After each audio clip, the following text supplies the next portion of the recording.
ప్రశాంత్. అమ్మా దీని పేరు ప్రవళిక. ప్రశాంత్ ప్రేమించి పెళ్లి చేసుకుంది తిన్నే. బాబు మీరు అనుకున్నట్టు ఏం జరగదు. ఆయన వచ్చేలోపు వెళ్ళిపోండి. అమ్మా నేను చెప్పేది ఒకసారి. అమ్మగారు ఎత్తుంటే అర్థం కావట్లేదా? వెళ్ళిపో. నువ్వు ఉండవే. అమ్మ తన పరిస్థితి తెలిస్తే మీరు ఇలా మాట్లాడరు. రేయ్ బయట నెట్టేయండిరా. పదండి. ముట్టుకుంటే పగిలి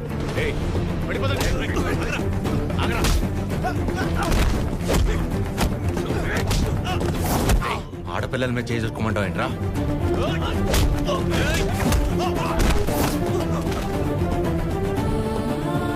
ప్రేమించేటప్పుడు మీ అబ్బాయి కళ్ళల్లో ఉన్న కంగారు పెళ్లి చేసుకుని వదిలేసాక ఇంత కూడా లేదంటమ్మా.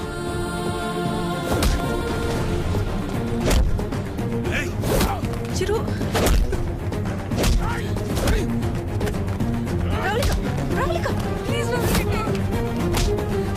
నా వల్ల మీరు ఇబ్బంది పడింది చాలు. ఏం చేస్తావు? చచ్చిపోతావా? పాపం అమ్మ తను చావబోతుంటే అదృష్టం కొద్ది కాపాడి తీసుకొచ్చు.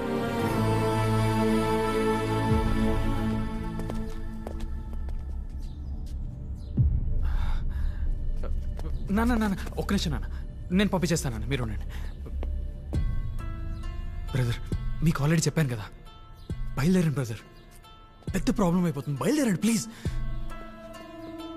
ప్రవళిక చెప్పేది అర్థం చేసుకో. నా మాట విని ఇక్కడి నుంచి వెళ్ళిపోండి.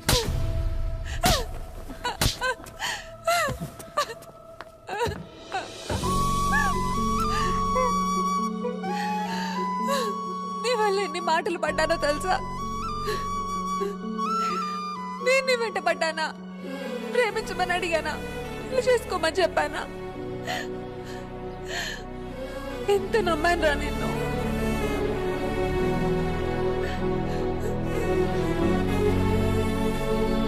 వాళ్ళ పెళ్ళంటే ఉంది 2 కాగితాలు 4 సంతకాలు అంతే కదా అనుకుని అలా వచ్చి వెళ్ళిపోయానండి. కానీ తను కడుపుతో ఉంది, చావబోతుందని తెలిసాక కూడా రియాక్ట్ అవ్వకుండా ఉండలేపాను సార్.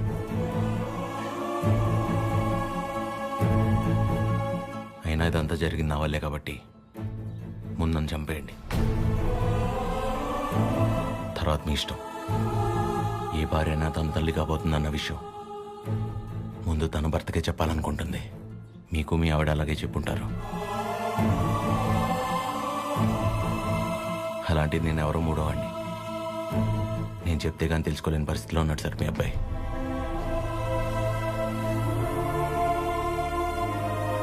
సార్ మిమ్మల్ని చూస్తేనే తెలుస్తుంది మీకు బాగా భక్తి ఎక్కువని. భార్యాభర్తలను విడదీసిన వాడు ఎంత గొప్ప భక్తుడైనా రావణుడు రాక్షసుడిగానే మిగిలిపోయాడు సార్. బాబు నా కొడుకు కడుపులో ఉన్నప్పుడు వాడింక బతకడని డాక్టర్ తేల్చి చెప్పేశారు. ఇంచుమించు 7-8 గంటలు మమ్మల్ని భయపెట్టి గాని ప్రాణాలతో బయటపడలేదు వీడు కదండి.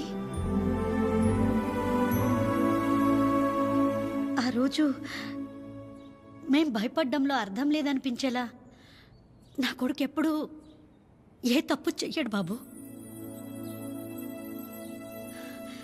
ఏమంటారండి?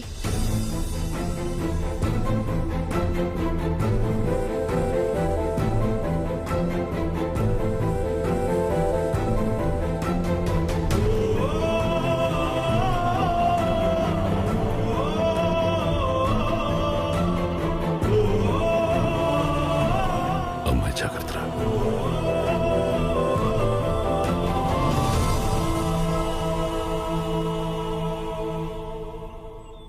ఇంకా నీ ముఖం చూసే ఊరుకుంటున్నాను ఒకలా. మర్యాదగా వాళ్ళని ఇక్కడి నుంచి వెళ్ళిపోమని చెప్పు. అదేంటండి, వాళ్ళకి ఇంకేం ప్రాబ్లం రాదు, నన్ను నమ్మండి. దాని ముఖం చూడటమే పాపం. ఆంటీ కోపడకుండా ఒకసారి వినండి. నీకేం తెలీదా ఆద్యా? ఇంకా ఇక్కడే నుంచున్నారే, వాళ్ళని ఎక్కడో చోటుకెళ్ళి చావమను. అరే కలిసి బతుకుదాం అనుకుంటే చచ్చిపోమంటారేంటండి? మాట్లాడుతుంటే మధ్యలోకి వస్తున్నావు. అసలు ఎవరు నువ్వు? నీకేం సంబంధం? నీకు నాకు సంబంధం ఉంది కదా. నేను మీ కూతుర్నే కదా. ఏం తెలుసు నా గురించి నీకు మీ ఆయనకి? ప్రవళిక నిజంగానే ఏం తెలీదా ఆంటీ? ఇష్టం కష్టం చెప్పుకోవాలనిపించి నాన్న మీతో మాట్లాడాలంది అంటే తప్పించుకొని తిరిగేవాడు. ఎక్కడ ఏం అడుగుతానో ఏం చెప్తానో అని. ఇక ఈవిడ మైండ్ సెట్కి తగినట్టుగానే నేను ఉండాలి. ఇంట్లో ఆడపిల్ల కన్నీళ్ళు తుడవడానికి చేతులు రానప్పుడు మాటలు కూడా రాకూడదమ్మా. ఎవరో ఆడదైనా తన ఇంట్లో మనిషి అనుకొని కన్నీళ్లు తుడవాలనుకునేవాడికి ఏ సంబంధం ఉండక్కర్లేదమ్మా.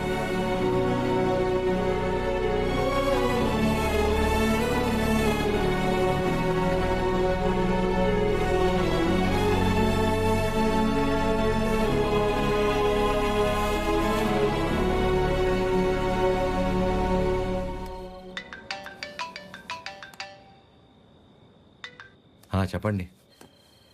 ఏం చేస్తున్నావు? ఏం లేదండి, నాకు బాగా ఇష్టమైంది మీ దగ్గర ఒకటి ఉండిపోయింది. అది ఎప్పుడు తిరిగిస్తారా అని ఆలోచిస్తున్నా. అవునా? ఏంటది? నిద్ర అండి, నిద్ర. రేపు పొద్దున మా అమ్మ బ్రేక్ఫాస్ట్కి రమ్మంది. ఏ? ప్రవళిక విషయంలో హెల్ప్ చేసావు కదా, అందుకే. అయితే టిఫిన్ పెట్టి 1000 నోట్ 10 ఇచ్చి పంపించేస్తారా? ఏం సార్, సరిపోదా? మీరేమంటే అది తప్పదు కదా, పెద్దోళ్ళు. ఇంకా కనపడవు కానీ నీకు నేనంటే ప్రేమే కదా. అమ్మ పిలుస్తుంది. I call you later. Hello hello.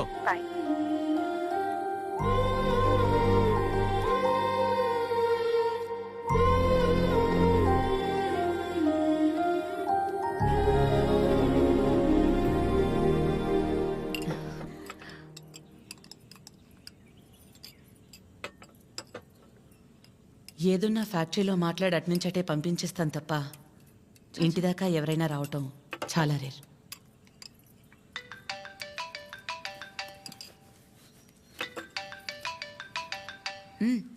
మాట్లాడు, పర్లేదు. పర్లేదండి, అంటే 9 అయింది కదా, తిన్నానా లేదా అని అమ్మ ఫోన్.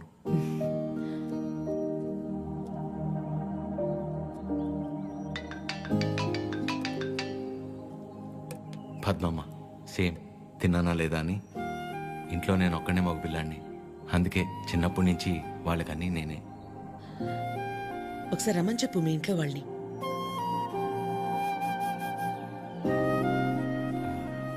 పర్లేదండి.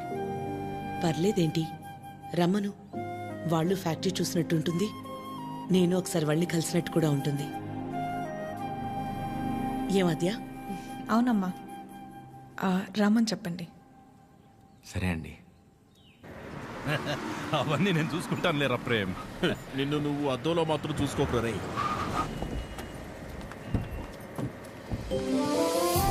చిరు, ఎలా ఉన్నావురా? బాగున్నామా? నువ్వు లేకుండా ఇంట్లో ఏం తోచట్లేదు. టైంకి తింటున్నావా? ఇక్కడంతా బానే ఉందిగా. ఎక్కడ ఉంటున్నావు? షూ. అన్నీ ఇప్పుడే చెప్పాలా, తర్వాత చెప్పచ్చా? సరే తర్వాత మాట్లాడుకుందాం. ఒకల గారు, నమస్తే. నమస్తే. లక్ష్మమ్మ, పద్మమ్మ, శారదమ్మ, శాంతమ్మ, గౌరమ్మ. నమస్తే. అందరూ అమ్మలు సరే, ఇంతకీ అసలు అమ్మెవరో? కడుపులో 9 నెలలు మోసాను కాబట్టి సీనియర్ అనే తప్ప వాడి విషయంలో అందరూ ఈక్వలే. ఆద్య ఎక్కడ? అంటే పద్మమ్మ అందరినీ బాగా కలిపేసుకుంటుంది అనమాట. కీర్తన పెళ్లి జరిగింది కదండి, అక్కడ కలిశారనమాట. అంతే కదా. ఇంట్లో ఉంది. Hello aunty. నమస్తే. ఆడపిల్ల ఇలా ఉంటే తన ఎంత అందంగా ఉందో అద్దంలోకి చూసి తెలుసుకోవాల్సిన అవసరం లేదు. తనని చూసే వాళ్ళ కళ్ళలోకి చూస్తే చాలు. నా దిష్టే తగిలేలా ఉంది. అద్యా, నీకోసం పనీర్ జిలేబీ డబ్బా ఇవ్వకపోయినా పర్లేదు, మొత్తం తినేసాయి.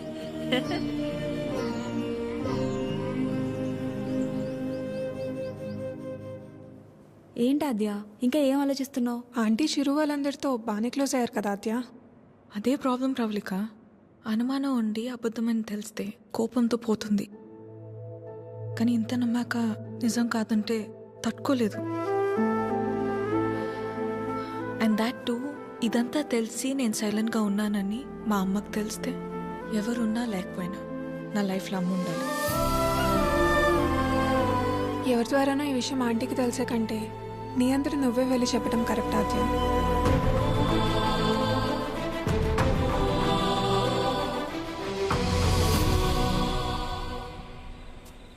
ఆ గొలుసు కొనడానికి మా లక్ష్మి 4 షాపులు తిరిగింది. ఫ్యాక్టరీ వర్కర్స్ లా కాకుండా ఫ్యామిలీ మెంబర్స్ లా చూసుకుంటున్నారు. ఇక్కడ పనిచేసే వాళ్ళ పిల్లల చదువులు, వాళ్ళు మంచిళ్లే కాక ఇప్పుడు వాళ్ళందరికీ ఇళ్ళు ఉన్నోళ్ళందరికీ ఇలా ఇవ్వాలన్న ఆలోచన ఉండాలని లేదు కదా భయ్యా. చాలా థ్యాంక్స్ మేడం, మాకెంతో చేస్తున్నారు. మా మేడం చాలా గ్రేట్ భయ్యా.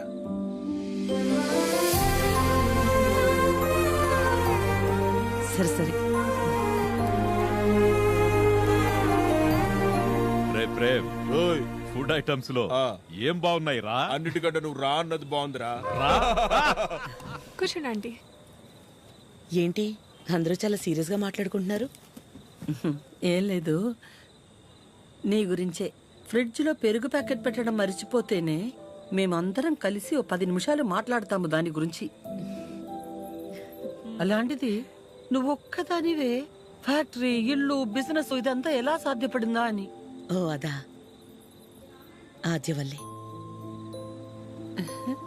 లైఫ్లో ఇంక హోప్ లేదు, అంతా అయిపోయిందనుకున్నాను. అప్పుడు ఆద్యకి 8 ఏళ్ళు. ఒకరోజు నా దగ్గరికి వచ్చి, అమ్మా నేనేమైనా తప్పు చేశానా అంది. నువ్వు తప్పు చేయడం ఏంటి అంటే ఏమందో తెలుసా?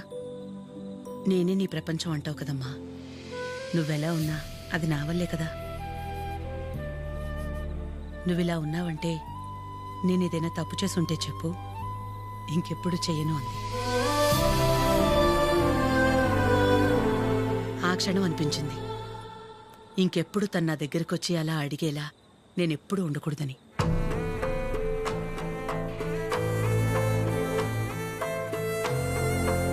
అందరిలా నా కూతురు కాదన్న నమ్మకమే నా బలం.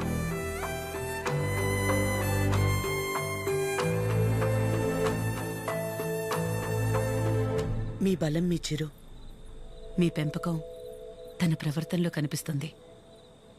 చాలా బాగా పెంచారు మీ చిరుని.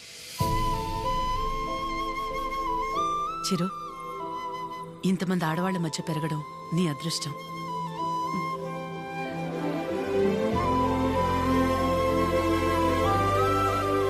ఆస్తులు అంతస్తులు ఎవరైనా ఎలాగైనా సంపాదిస్తారు, కానీ ఓ ఆడదాని దగ్గర నమ్మకం సంపాదించాలంటే క్యారెక్టర్ ఉండాలి.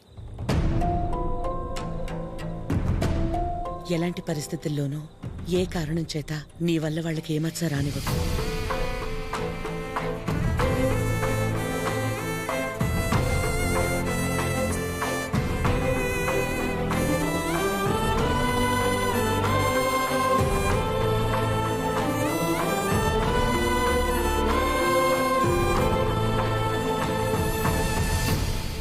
బయలుదేరిపోవడం ఏంటక్క? ఒక్కసారి ఇంటికి వెళ్ళాక మాట్లాడుకుందాం. అది కాదక్క. గౌరీ, హాయ్ భయ్యా. నమస్తే అండి. మీరందరూ ఇక్కడుంటే ఆవిడేంటి మేడం గారు ఇంటి వైపు వెళ్తుంది? ఎవరు? మన పద్మం గారు. వకలా, ఈ నవ్వు మీ ముఖం మీద ఎప్పుడు అలాగే ఉంటుందా? మొదట్లో నేను అందరిలాగే ఉండేదాన్ని వకలా. మన కడుపులో ఒకరు పుడితే గాని ఆడదాని జీవితం పరిపూర్ణత చెందదు కదా. పిల్లలు లేరు అనే మాట చెవిలో పడి పడి నెమ్మదిగా నవ్వు అనేదే పోయింది. పోయేదాకా ఇక అంతే అనుకున్నాను.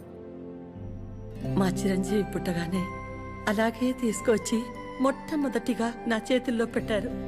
ఆ క్షణం ఎక్కడి నుంచి వచ్చిందో ఆ నవ్వు అలాగే ఉండిపోయింది. ఈ నవ్వు నాది కాదు, వాడిది.